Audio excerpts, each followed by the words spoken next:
Mas naquele momento glorioso, os discípulos veem um cenário no quebra-cabeças diferente daquele que Deus traçou. Eles não enxergam Isaías 53, eles não enxergam Salmo 22. Eles querem ver o Jesus que tem toda aceitação, já, agora, no trono.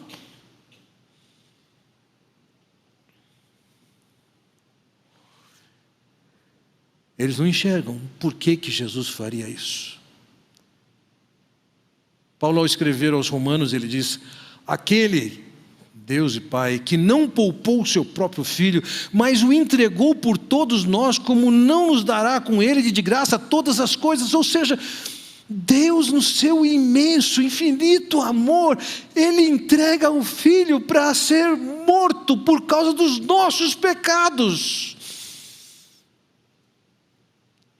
E o que Jesus está começando a dizer para eles é o seguinte: não se iludam com essa popularidade desse momento. Não se iludam com essa aceitação. Não se iludam com essa aprovação. Daqui a 6 meses, eu vou ser traído. Eu vou ser preso. Eu vou ser torturado. Eu vou ser morto.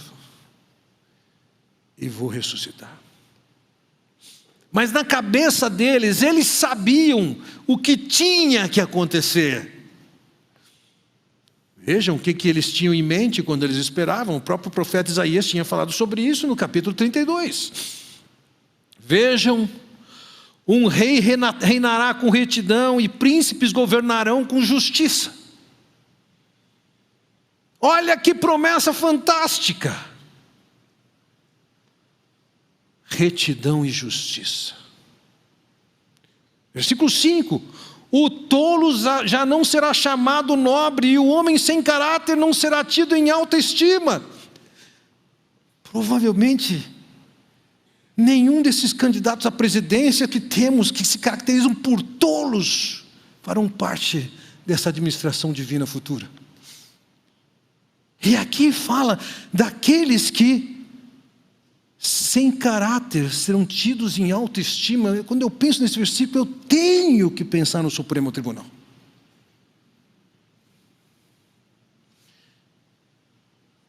E o profeta está dizendo: no reino de Deus vai ser diferente.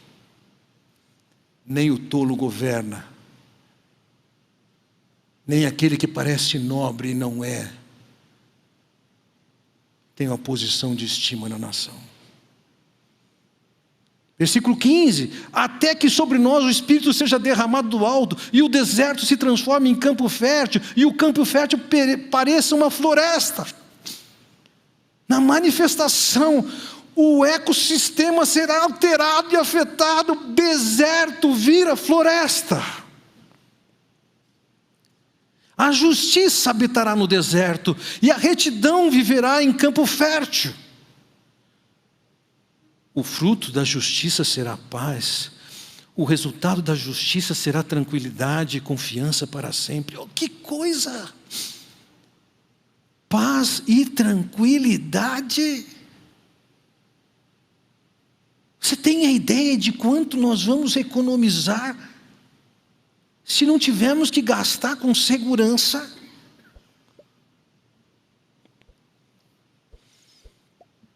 O meu povo viverá em locais pacíficos, em casas seguras, em tranquilos lugares de descanso. No versículo 20, então, ele diz: como vocês serão felizes. Os discípulos têm essa mensagem diante dos olhos. E eles veem o que Jesus está fazendo. Eles estão dizendo: agora, toma o poder, vira a mesa. E Jesus está dizendo: eu vou ser traído,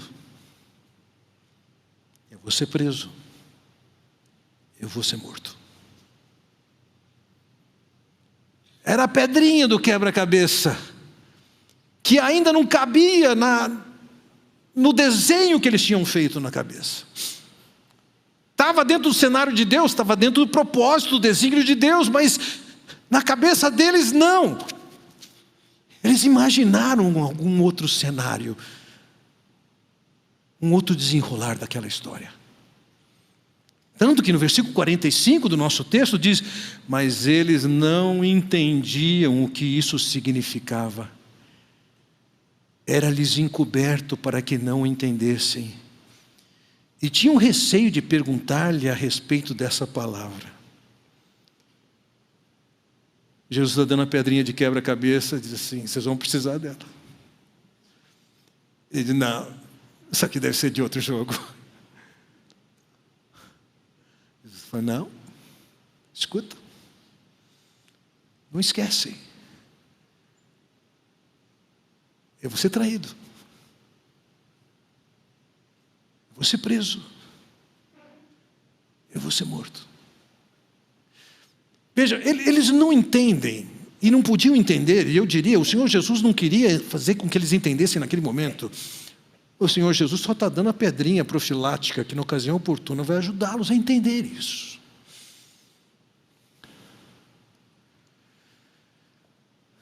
Eles não somente não entendem, como eles têm vergonha de perguntar. Eu me lembro quando eu fiz meu programa de mestrado, eu fui para uma classe de mestrado, e éramos em 4 alunos naquele curso, e os outros 3 alunos de uma matéria de hebraico avançada, os outros 3 alunos eram professores de hebraico, e o marmitão estava lá junto com eles. É lógico que eles tinham muito mais familiaridade com a língua do que eu tinha, então eu estou chegando na classe atrasado ali, e uma certa colocação do professor, eu parei a aula e falei: caro, eu não estou entendendo o que você está falando aqui. E aquele professor me disse o seguinte: Fernando, você tem a oportunidade de ter vergonha, de revelar que você não sabe e continuar ignorante. Ou você tem a oportunidade de revelar que você é ignorante, sem vergonha, e resolver o seu problema de ignorância. De fato, eu estava um pouco constrangido de fazer minha pergunta naquela circunstância. No caso aqui, nesse cenário, os discípulos optaram por ficar com vergonha e continuar ignorante. Mantenha a imagem, mas continue ignorante. Eles não entendiam o que estava acontecendo. E de fato, naquele momento, eles não podiam entender, ainda estava encoberto para eles.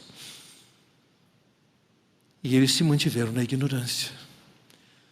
Mas Jesus sabia o que iria acontecer, por que iria acontecer, como iria acontecer. Para ele fazia todo sentido. Para nós que já passamos por esses fatos, nós temos oportunidade de dizer: faz sentido. Faz sentido para você.